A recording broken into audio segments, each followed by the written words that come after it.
So now let me introduce Kevin Paul Shaw both.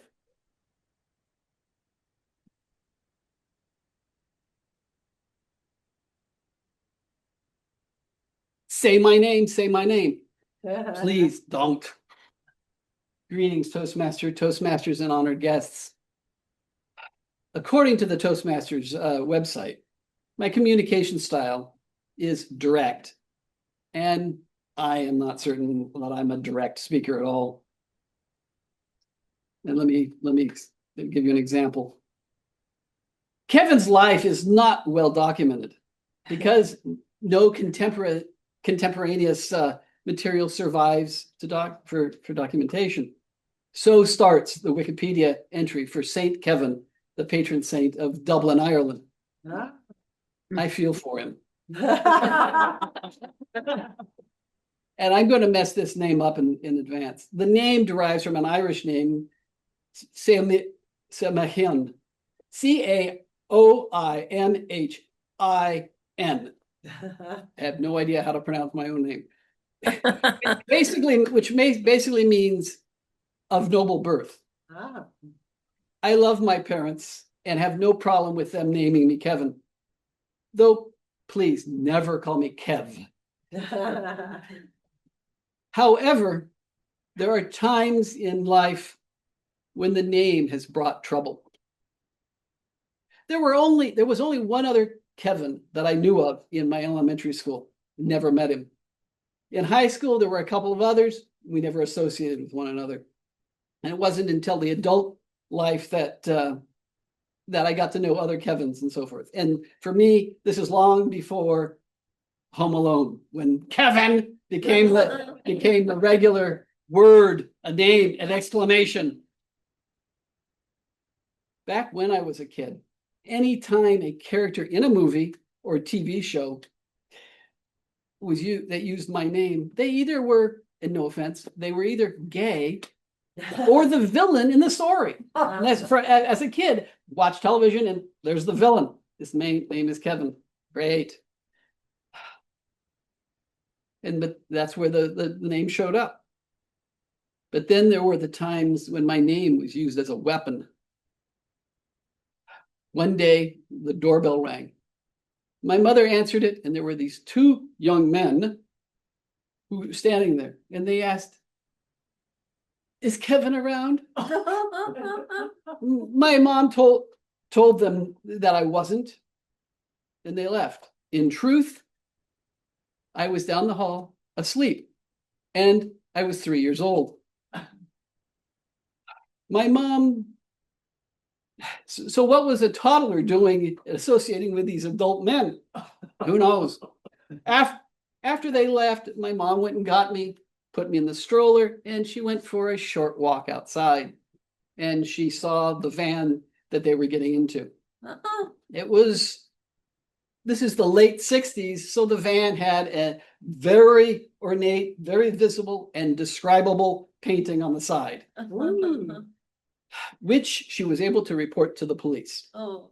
She would later learn that the same van was seen in multiple areas of our neighborhood, and other people had reported them. These men were looking for houses that were unoccupied that they could break into. Oh. But so they used the name Kevin, a name they had just pulled out of the air.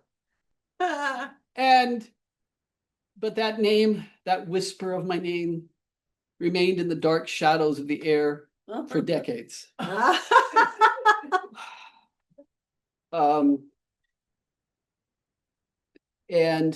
Until it returned this past February, like a bullet to the heart.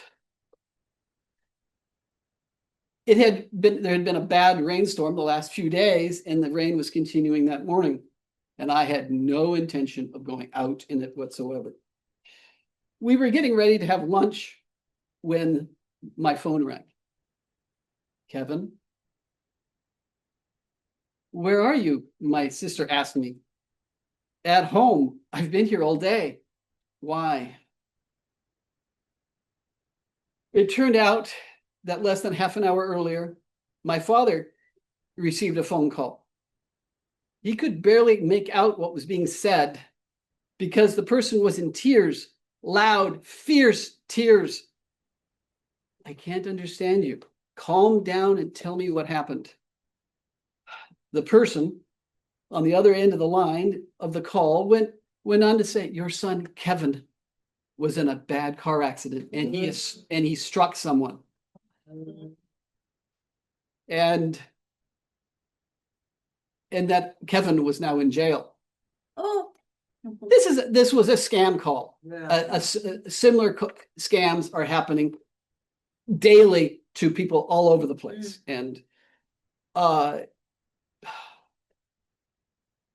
my dad had a previous experience with a similar call the week earlier, but he was able to catch what was going on immediately and deal with it. And but this one was too much for him. My parents didn't fall for the scam, but it was too late for that matter. The stress of the event, the anguished tears, the thought of me, Kevin, being in an accident was too much for my father. His next word, his final spoken word, was stroke. Because of the rain, I had to wait until my sister could let me know what hospital he was taken to. The storm clouds cleared, and as I drove down the freeway, God's rainbow appeared ahead of me, staying in front of me the entire drive down. Otherwise, I don't think I could have made the drive. Once I got there, I saw my dad being wheeled to a CT scan, and I went to him immediately to reassure him, I'm okay. Your son, Kevin, is okay. And he nodded, knowing it. I didn't want that to be his last memory of some scam, of some accident that didn't happen. For the next 2 weeks, miraculously, he survived longer than the doctors expected. We were at his bedside, his right side paralyzed, and he couldn't speak. He couldn't speak, but he could communicate. From responding with nods and shakes of the head to questions, to a motion of the hand to try to indicate something, or to push my mom away to tell her, go home and sleep.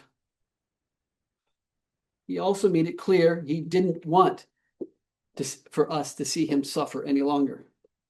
So in the end, we all knew it was time, and we stayed at his side for the next 2 days. My mom held his hand for 28 hours until he took his final breath.